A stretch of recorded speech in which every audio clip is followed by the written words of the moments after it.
All right, this is Precalculus, Chapter 10, Lesson 2. We're going to start at the end. So everybody turn to page 632. We're going to start at the end and go back. There are two formulas for area of a triangle that is not 1/2 base times height or altitude. Okay? So these are two formulas. All right, when you have side angle side, you're going to use the first formula. The area of the triangle is 1/2 side times the sine of the other angle.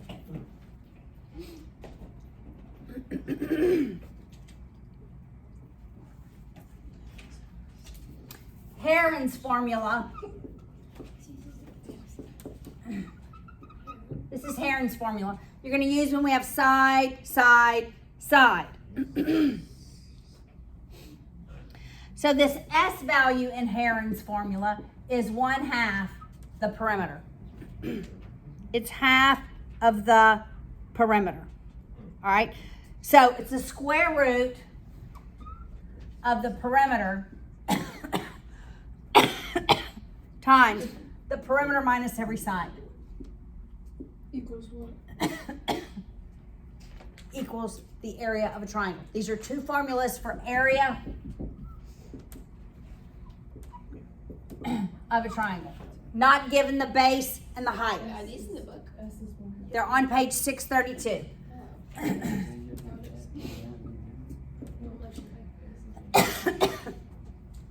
All right.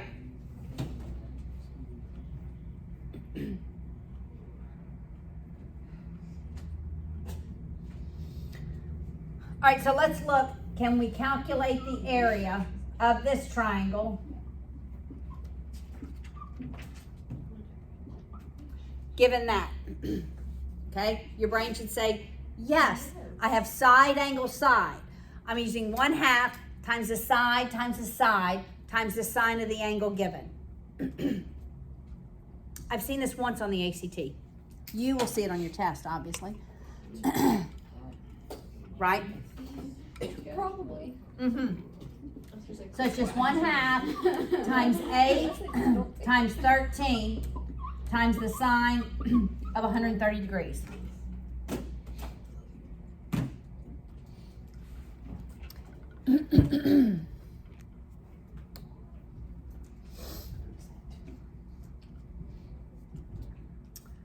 Trez, what does that equal? 39.8. Centimeters squared. And that's the area. That's the area of that triangle. So you could not otherwise calculate the area because we don't have a base, we don't have an altitude. But if we have side angle side, we can use 1/2 times side times the cosine of that included angle, and that gives you the area. Isn't that crazy? That is crazy.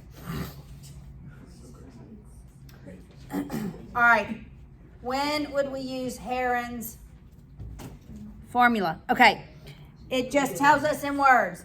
We have a triangle that is 7, 9, and 12. We have side, side, side. So we know we're using Heron's formula. Yes. How did you know like what each side was? Like, It's in the example. Look, it says find the area of the triangle whose side lengths are 7, 9, and 12. right.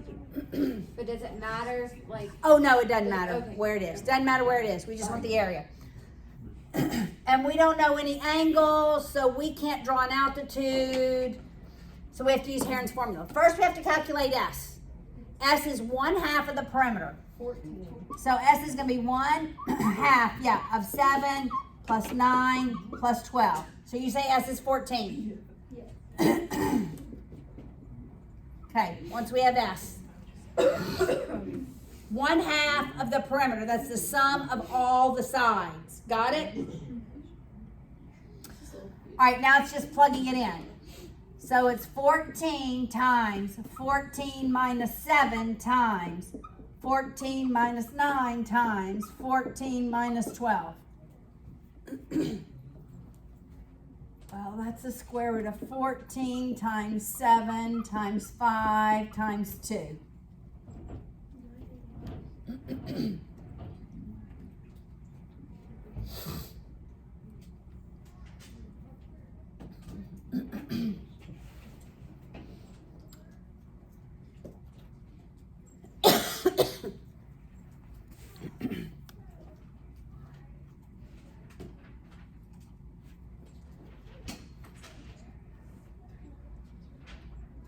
All right.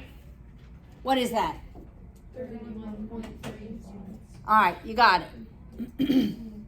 Sound like everybody said the same value. All right, you got it? 1/2 side times the sine of the angle if I have side angle side. Heron's formula. Square root of s, which is 1/2 the perimeter, times that minus every side multiplied. Okay? So when I have side. Got it? I've seen this one on the ACT. I've not seen Heron's formula. So we just don't need to do that anyway for life. Well, probably not. Wow. But isn't it amazing? Here's what's amazing to me. It's a little stirring. I know y'all don't find this amazing. I find this amazing. Is that, and it's mostly men. Sorry, ladies, it is mostly men that came up with these formulas. That when it's because they had nothing to do and the women were doing all the work. No, I'm just kidding. Okay, I had to throw that in your face, you know. This video will be posted. I know. I'm really just kidding. If you people that don't know me don't know that I'm kidding, but these students do. Okay. Anyway, my viewer is thoroughly confused. Okay. Here we go. Let's unconfuse them. Okay. Here's what is amazing, y'all, is that we'll say people through the ages, when they realized they didn't have a base and an altitude, they figured out how to get the area of oblique triangle. Isn't that crazy? Because every triangle is not right, and you don't always have a base times a height. So this is so practical in industry. Stephen my oldest, had to figure out where to place something to do with where they pour the flour into, and it had to be a specific area, and he used all these formulas from this chapter. He didn't remember. He called his mom and he said, "Mom, how do I figure this triangle out?" And I said, "It's not a right one." So automatically my brain goes to law of cosines and law of sines. So that's what we did. We used the law of sines to figure out where this thing had to go to dump this flour into. It's just crazy. I'm telling y'all, this is used tons. Civil engineering, lots. Okay, let's go to law of sines. Very first part of this chapter. Law of sines.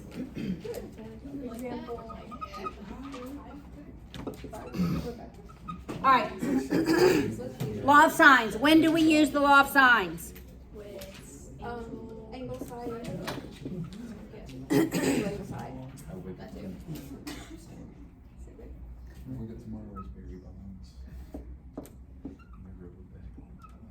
So we have an angle,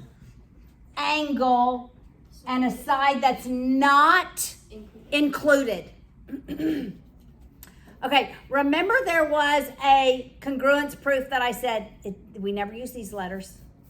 Yes. Thank you. Okay. Well, we're using the letters. But it's the ambiguous, look, it's the ambiguous case. Yeah, it's the ambiguous case. So you'll remember it's the ambiguous case. Because it may not work. All right, there might not be a triangle that works for it, okay? All right, so let's start with angle, angle, side. An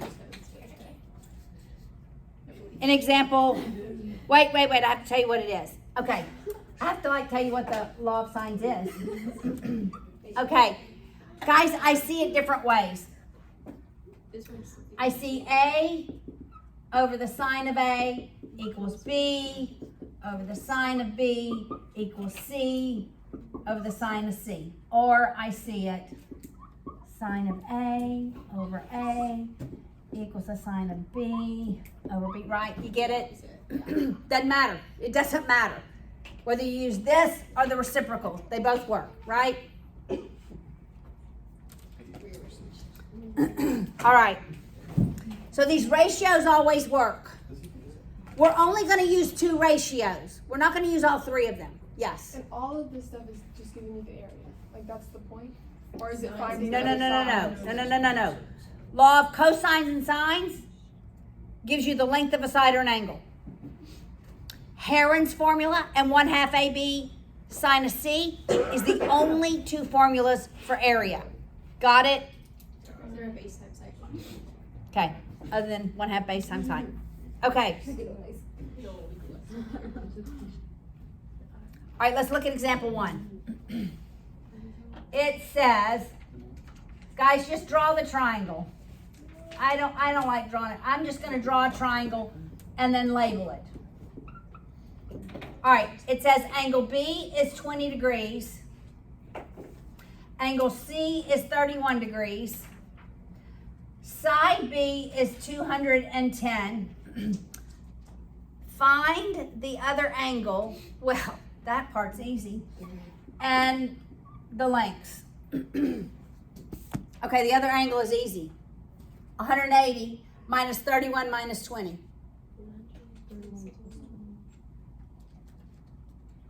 So 180 minus 51. 129. 129. I have seen the law of sines on the ACT as well. More times than not, it's the law of cosines. Like I've seen law of sines once, I've seen the cosine a dozen. All right, so let's solve for x. Tell me what the equation is going to be to solve for x. X squared.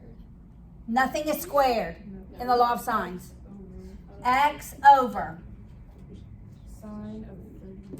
sine of 31 equals 210 over sine 20. That is correct. Do you cross multiply? You could cross multiply, or guys, you could just multiply Eliminate the denominator. by the sine of 31 on both sides because x was in the numerator. You can cross multiply if that, I don't care if you cross multiply. Got it? Or you can take this ratio, multiply it by the sine of 31. All right, do it and tell me what the answer is. 316.2? Let's make sure everybody gets that. You don't have your calculator. You have your calculator. Good man.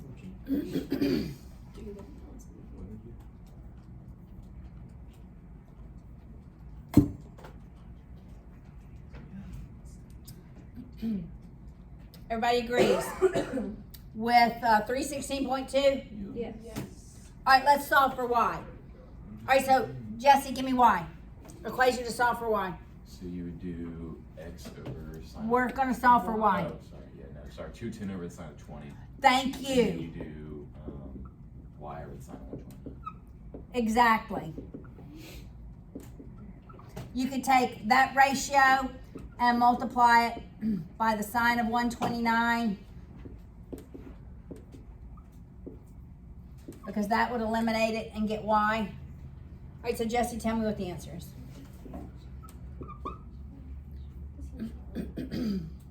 Let's see. Y should be the longest side.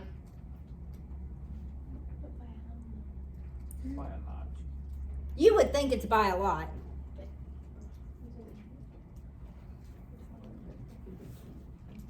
Oh, yeah, it looks like a lot. Okay,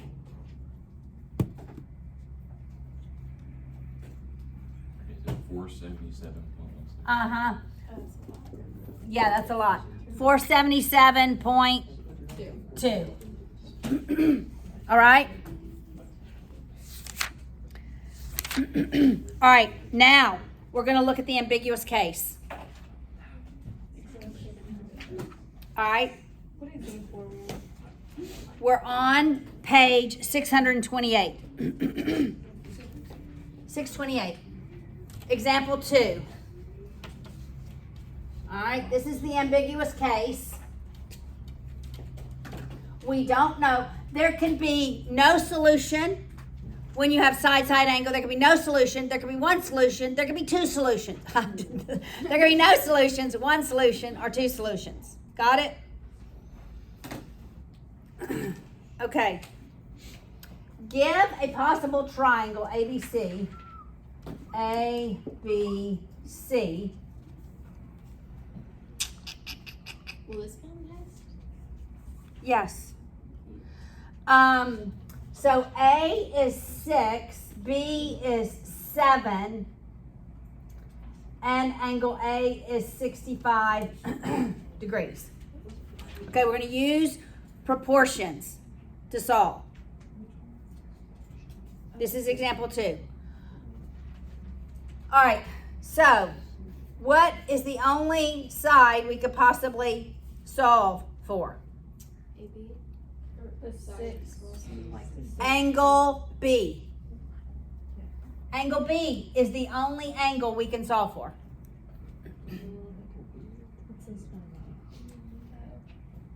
Right?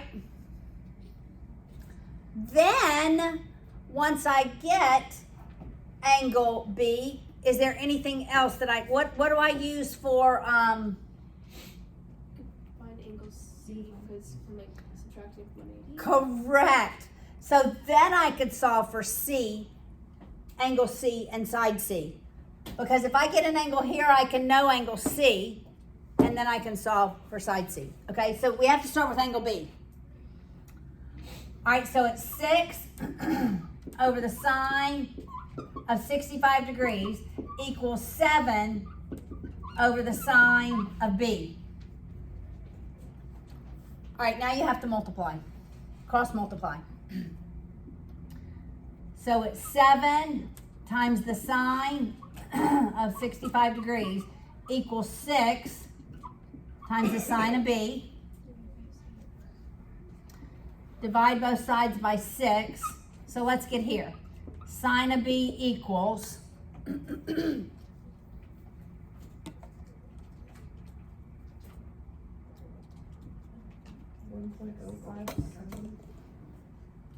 1.057. Any red flags being raised? Oh no, it can't be. The sine of any angle, the ratio cannot be greater than 1 or less than -1. Yes. No solutions.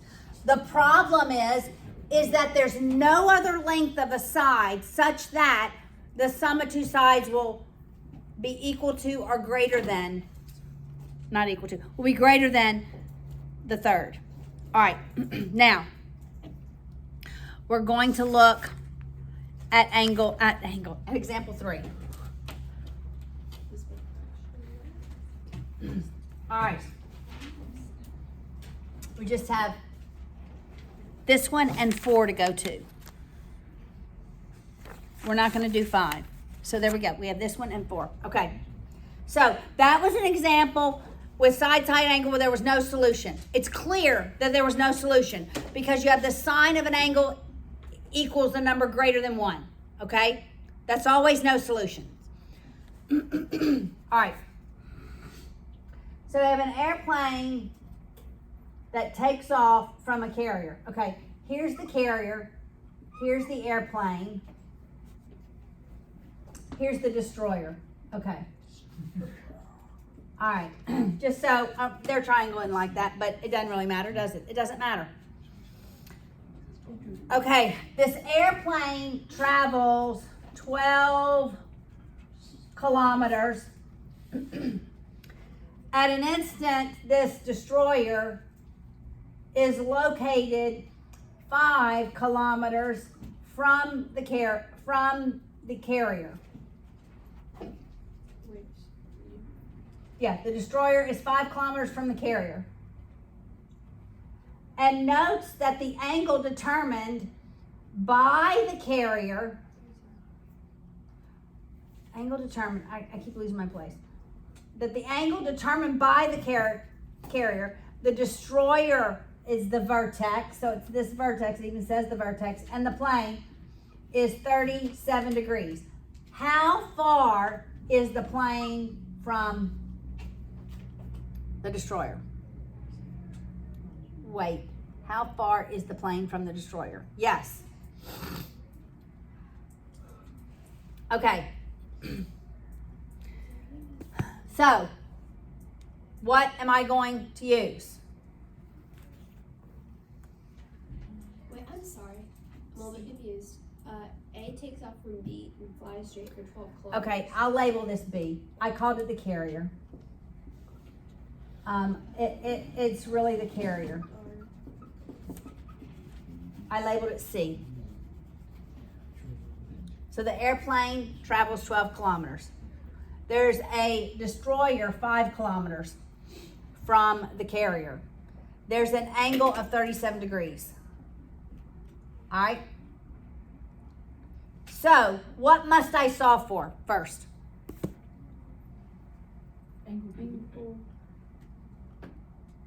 Not angle B, Angle A? angle A, because I have Oh. side angle, and I've got to solve for angle A first. I can't go directly to X. Got it?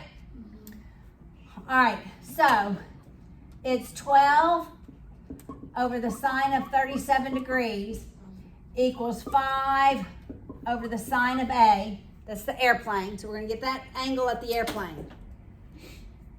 Cross multiplying, you have 5 times the sine of 37 degrees. Can I go ahead and write that divided by 12? Would y'all know? No, I won't do that. 12 times the sine of A, divide by 12. All right, so now you have the sine of A equals that. 0.25?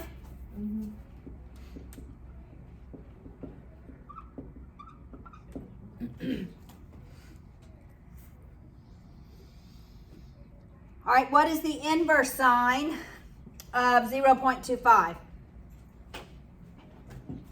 14.47.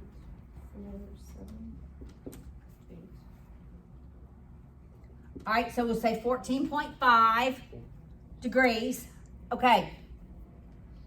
So I also have to ask myself at this point, is there another possibility for an angle where the sine of A is 0.25? Because that would be in quadrant 2. So what, you subtract 180? Like 180 minus 14.5? Yes. I'm a little confused also.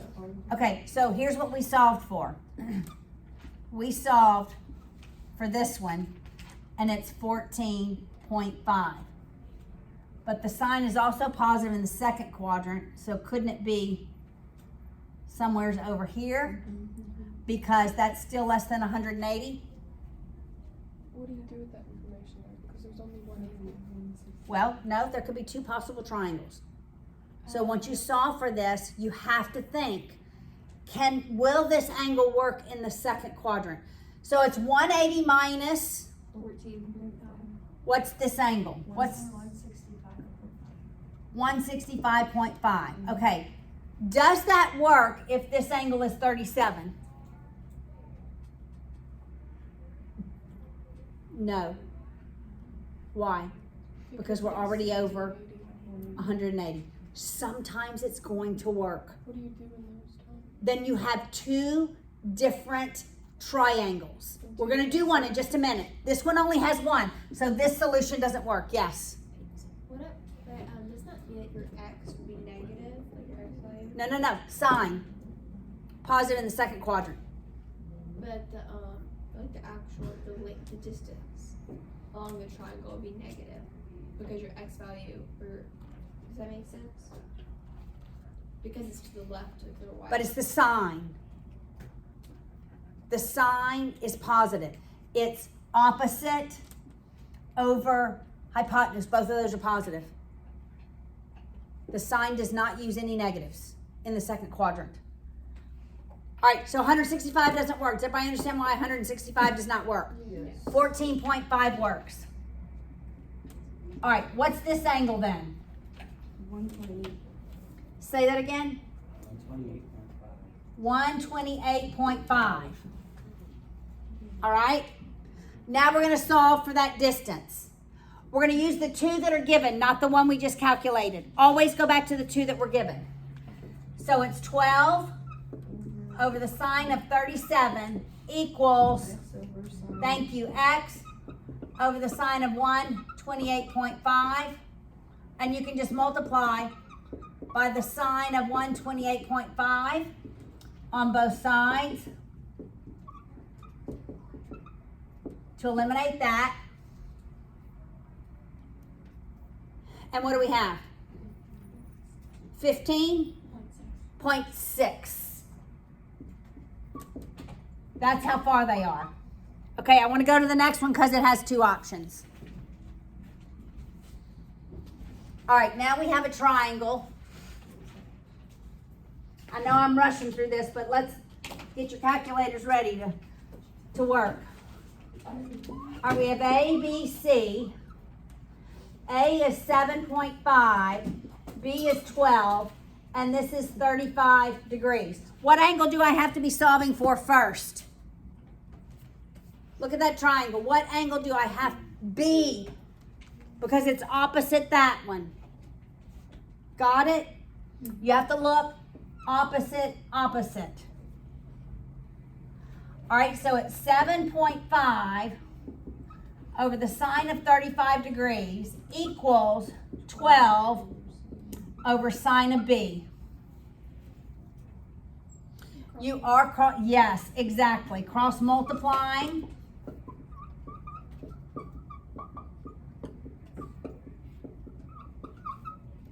Now divide both sides by 7.5.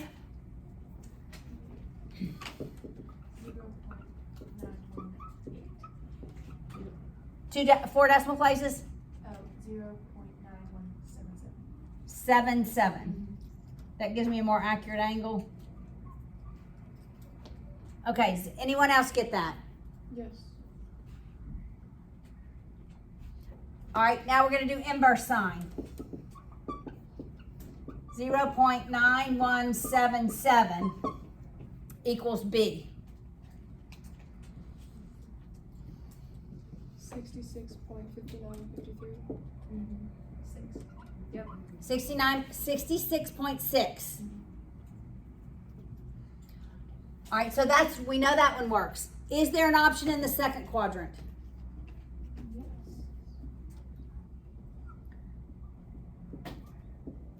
It's 180 minus 66.6. What is that?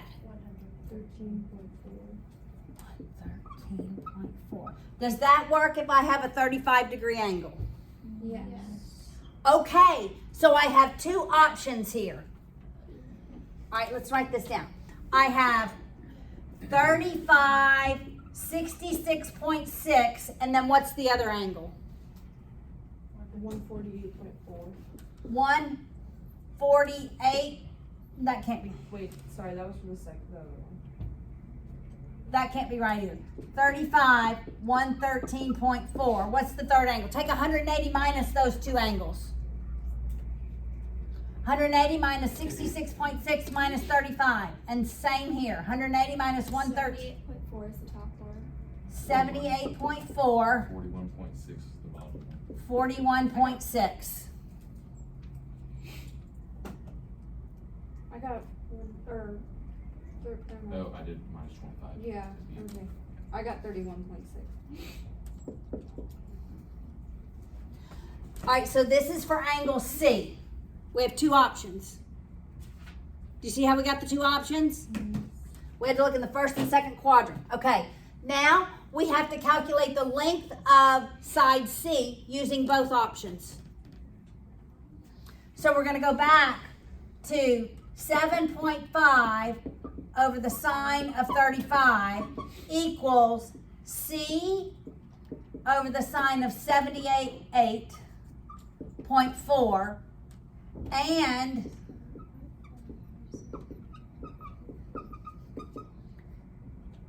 C over the sine of 31.6. I told y'all we should never use SSA, didn't I?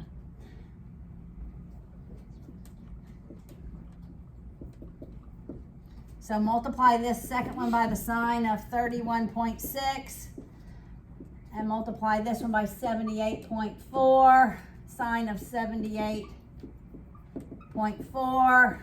So the bottom one is The bottom one. 6.85. Okay, so the length is 6.85. Does that make sense?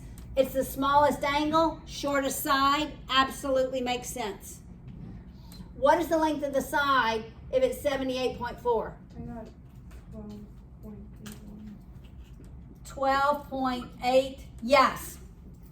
It's bigger than B, right? Because this is a B. So it should have been actually the longest side, period. And it is. All right, so if you have SSA, there's no solution. That's obvious, right? There's one solution. There's only one solution because the angle in the second quadrant is too obtuse. Make sense?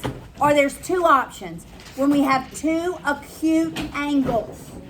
Did you notice that? Both of these angles are acute. All right.